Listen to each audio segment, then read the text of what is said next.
በስመ አብ ወወልድ ወመንፈስ ቅዱስ አሐዱ አምላክ።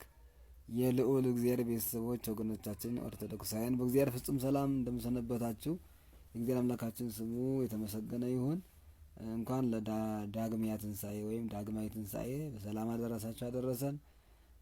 በቤተክርስቲያን አስተምሮ ሁለተኛው እሁድ ዳግማዊ ትንሣኤ ብለን የምናከብረው ምንድን ነው? ሁለተኛ ተነስቶ ነው? ሁለተኛ ትንሣኤ፣ ሁለተኛ ሞት፣ ሁለተኛ ስቅለት አለ ወይ ብሎ ጥያቄ ሊያስነሳ ይችላል። ጉዳዩን በደንብ በዝርዝር የምናየው በቅዱስ ዮሐንስ ወንጌል ምዕራፍ 20 ከቁጥር 24 ጀምሮ ነው። ወቶማስ አሐዱ እምአሰርቱ ወአሐዱ አርዳኢሁ ዘይብልዎ ዲዲሞስ ይላል።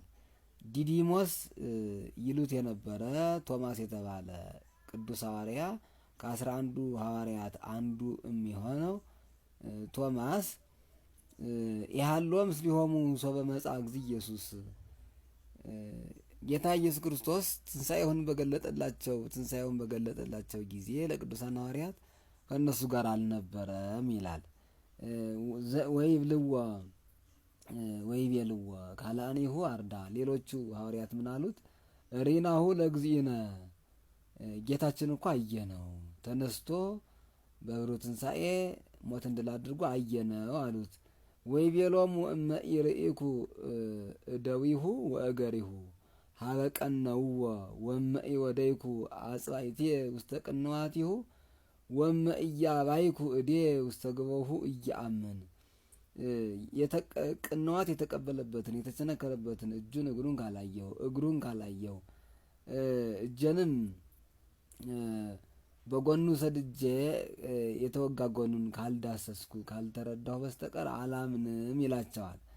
እንዲህ እንዳላቸው ጌታ ቅዱስ ሐዋርያው ቶማስ እንዳልነበረ ምስጢሩም እንዳልተገለጠለት ስለሚያውቅ ወአመ ሰሙን ዕለት ይላል። ወአመ ሰሙን ዕለት ወምድረ ሰሙን መዋዕል ይላል። እንዘ ሀለው ካይበ አርዳኢሁ ውስጠ ወቶማስኒ ሀሎ ምስሌሆሙ። በስምንተኛው ቀን ቅዱሳን ሐዋርያት ቤት ውስጥ እያሉ ቶማስም እናሳቸው ጋር እያለ እንዘ እጽው ኆኅት፣ ደጁም ተዘግቶ እያለ መጽአ እግዚእ ኢየሱስ ወቆመ ማእከሎሙ፣ ጌታ ኢየሱስ ክርስቶስ መጣና በመካከላቸው ቆመ። ወይቤሎሙ ሰላም ለክሙ፣ አስታረኳችሁ፣ ከእኔ ጋር ከአባቴ ከመንፈስ ቅዱስ ጋር አስታረኳችሁ፣ ፍዳ መርገማችሁን አራኩላችሁ፣ ከጨለማ ወደ ብርሃን ከሲኦል ወደ ገነት መለስኳችሁ፣ ግዛን ሰጠዋችሁ አላቸው ማለት ነው። ወምዚ ቤሎ ለቶማስ፣ ቶማስንም እንዲህ እንዳለ ስላወቀ ምን አለው? አምፅ አጽባኢተከ ዝየ ወርኢ እደውየ ወእገርየ ወሀብ እዴከ ወአብ ውስተ ገቦየ፣ እጄን እግሬን እይ፣ እጅህንም አምጣና ጣቶችህን በጎኔ አስገባ፣ ወኢትኩን ናፋቄ አላ እመን፣ ተጠራጣሪ አትሁን እመን አለው። ወአውሳ ቶማስ ወይቤሎ እግዚእየ ወአምላኬ፣ ቶማስም እጁን በሰደደ ጊዜ እንደ ጧፍ ኩስታሪ እጁ በዋዕየ እሳት ተቃጠለ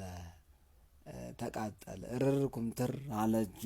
በዚህ ጊዜ እግዚእየ ጌታዬ ወአምላኬ አምላኬ፣ እግዚእየ ስጋ እንደመልበሱ ወአምላኬ አንተ መለኮታዊ ባህሪ ነህ፣ የምታቃጥል እሳት ነህ፣ የምትመረመር አይደለህም ሲል ደግሞ ወአምላኬ አለ። እንደ ስጋው በእጁ ዳስቶታል፣ እንደ መለኮታዊ ባህሪው ደግሞ የማይዳሰስ ስለሆነ አቃጥሎታል ማለት ነው። እና ፍጹም አምላክ ፍጹም ሰው ስጋን የተዋህደ መለኮታዊ አምላክ እንደሆነ ተረዳ፣ ይረዳም ዘንድ ነው እንደዛ ያደረገለት። እና ከዚህ በኋላ ወይቤሎ እግዚእ ኢየሱስ እስመ ርኢከኒሁ አመንከኒ፣ ባየኸኝ ጊዜ አንተ አይተህ አመንክ። ብፁዓን እሰ እንዘ ኢይሬኡኒ ያእምኑኒ፣ ሳያዩኝ የሚያምኑ ግን እነሱ ንዑዳን ክቡራን ናቸው አለው ማለት ነው። እንግዲህ ዳግማዊ ትንሣኤ ያልነው ለቶማስ ይገለጥለት ዘንድ እንደ ከተማ ተማሪ ቢገባውም ባይገባውም ሳይጠይቅ የሚያልፍ ስላልሆነ ማረጋገጥ ፈልጓል ቅዱስ ቶማስ። እናንተ አየን ብላችሁ ልታስተምሩ ነው፣ እኔ ሰማሁ ብዬ ላስተምር ነው። ስለዚህ እንደዛ አላደርግም። ከዚህ አንጻር ነው ያረጋገጠ አሳየኝ ብሎ ጎኑኑ መዳሰስ የቻለና የቅዱስ ቶማስ ሂደት እንቅስቃሴ ለማመን ለማስተማርም የበለጠ ጠይቆ ለመረዳት እንጂ የጥርጣሬ እንዳልሆነ መጽሐፍ ይነግረናል። እኛ በሌላ መልኩ ነው የምንረዳው። ስለዚህ ለቅዱስ ቶማስ ለቅዱሳን ሐዋርያትም ደግሞ የተገለጠበት ዕለት ነው። በነገራችን በትንሣኤ 3 ጊዜ ነው የተገለጠላቸው። በዕለተ ትንሣኤ እንደገና በኤማሁስ በምትባል መንገድ፣ በዚያ ደግሞ ለቅዱሳን ሐዋርያት ተገልጦላቸዋል። እንደ ስጋዊነቱ ከእነሱ ጋር እንዲያውም ምግብ በልቷል። አንዳንድ መናፍቃን ከተነሳ በኋላ ስጋውን አውልቆ ታረገ የሚሉ አሉና ፍጹም አምላክ ፍጹም ሰው መሆኑን ስጋን እንደተዋሃደ ሲነሳም ያ ስጋ መለኮት እንደተዋሃደው እንደተነሳ ያስረዳቸው ዘንድ አብሯቸው ምግብ ቀምሷል። ሶስተኛይቱ ደግሞ እች ነች። በ8ኛው ቀን ለቅዱስ ቶማስና ለቅዱሳን ሐዋርያት የተገለጠው ነው። ለዚያ ነው ሊቃውንተ ቤተ ክርስቲያን ዳግማዊ ትንሣኤ እንደገና መገለጡን ሲያመጡልን ዳግማዊ ትንሣኤ አሉን ማለት ነው። ለዚህ ያደረሰን አምላክ ስሙ የተመሰገነ ይሁን።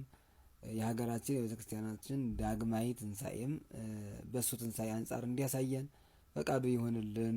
ይቆየን።